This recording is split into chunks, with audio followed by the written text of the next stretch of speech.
সমবায় সমিতির ভোট ঘিরে গন্ডগোল। কংগ্রেসের কর্মী সমর্থকদের মারধরের অভিযোগ তৃণমূল আশ্রিত দুষ্কৃতীদের বিরুদ্ধে। বহরমপুর ব্লকের জান মোহাম্মদপুর হিকমপুরের ওই ঘটনায় 2 কংগ্রেস কর্মী আহত হয়েছে বলে জানা গিয়েছে। পরে ঘটনাস্থলে বিশাল পুলিশ বাহিনী পৌঁছে পরিস্থিতি সামাল দেয়।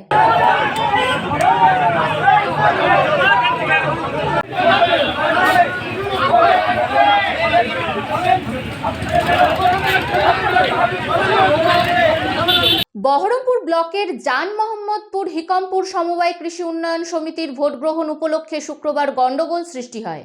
অভিযোগ, পুলিশের সামনেই কংগ্রেস নেতাকর্মীদের মারধর করে তৃণমূল আশ্রিত দুষ্কৃতীরা। কংগ্রেসের অভিযোগ, ছাপ্পা ভোট দিচ্ছে তৃণমূল, পুলিশ কিছু কাজ করছে না। যদিও তৃণমূলের দাবি তারা কাউকে মারধর করেনি, বরং ওই সমবায় সমিতি লুটে খেয়েছে কংগ্রেস। ইলেকশন ছিল, আমরা টেবিল নিয়ে বসেছিলাম। হঠাৎ করে পুলিশের ওপর আগে আক্রমণ করে দেখি আমরা। পুলিশের ওপর আক্রমণ করার পরেই আমাদের লোকজনের ওপর আক্রমণ শুরু করে দেয়। আমাকে ফেলে আমার মোবাইলটা কেড়ে নেয়। মোবাইলটা কেড়ে নেওয়ার পরে ফেলে আমার পিঠে বুকে লাথি মারে, মুখে লাথি মারে। ওই আমি তো তিনজনকে চিনতে পেরেছি। বাবু মোল্লা নাম, আর একটা সাগর মোল্লা ওর ছেলে ছিল, আর পঞ্চায়েত সমিতির মেম্বার মিজানুর ছিল। এই কটাকে চিনি, আর মুখ চিনি, নাম জানি না অনেকেরই। কোন পার্টি তারা? তারা তৃণমূল কংগ্রেস পার্টির। ঝামেলাটা কি নিয়ে? ঝামেলাটা ইলেকশন, ওখানে সমবায় সমিতির ইলেকশন হচ্ছিল। কোথায়? ওই ঘূর্ণির মোড়ের ওখানটায়। আমরা টেবিল নিয়ে বসেছিলাম, ওরা বাইরে থেকে প্রচুর জমায়েত করে এসে ওরা একদম আক্রমণ শুরু করে দিয়েছে। ঘটনা হচ্ছে, শাসক দল তারা ভোট কোথাও করতে দিতে চায় না। তার কারণ তারা জানে যে যেখানেই ভোট ফ্রি অ্যান্ড ফেয়ার হবে সেখানে তারা হারবে। একটা কথা বলতে পারি, এই দলটা শেষ পরিণতি যদুবংশের মতো হবে। শেষের সেদিন বড় ভয়ঙ্কর। এভাবে হয় না, হতে পারে না। আপনাদের উপর হামলা হয়েছে?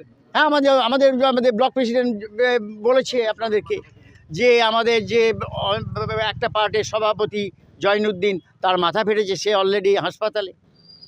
আমাদের সাবির সম্পাদক, তার মোবাইল কেড়ে নেওয়া হয়েছে। সেই মোবাইলটা এখন আমি আইসিকে বলেছি যে তার মোবাইল হয়েছে, সে মার খেয়েছে, সে হাসপাতালে। এবং আমাদের যারা নেতৃত্ব এখানে আছে সকলেই তারা কম বেশি আঘাতপ্রাপ্ত।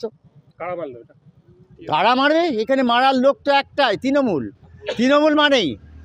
আমরা 12টা সিটে লড়েছি। আমরা এখন জয়ের অপেক্ষায় আছি। সুন্দরভাবে ফেসফুলি ভোট হয়েছে, এখানে কোনো ঝোট ঝামেলা অশান্তি কিছু হয়নি। সুতরাং আমরা চাই আগামী দিনে মানুষের স্বার্থে এই সমবায় ব্যাংক যেভাবে সিপিএম এবং কংগ্রেস তারা কুক্ষিগত করে রেখেছিল এবং এই ব্যাংকের টোটালটাই দেউলিয়া করে দিয়েছে। এই ব্যাংকে সাধারণ মানুষ যে টাকা রেখেছিলেন, তারা গরিব মানুষ, বার্ধক্য ভাতার টাকা ঢুকতো, কৃষক ধান বিক্রি করতো তার টাকা ঢুকতো, পাটের বিক্রি করার টাকা ঢুকতো, সমস্ত টাকা তার আত্মসাৎ করে ব্যাংক আজকে দেউলিয়া ঘোষণা করে দিয়েছে। আমরা বারংবার প্রশাসনের কাছে দ্বারস্থ হয়ে আমরা নির্বাচনের নিঘণ্ট বাজাতে বলেছিলাম। এআরসিএস হিসাবে আমরা একাধিকবার দেখা করেছি, একাধিকবার দেখা করে আজকে তার নির্বাচনের নির্ঘণ্ট বেজেছে। আগের ভোট সিপিএমের ছিল। আমার নাম সুজাম্মেল শেখ।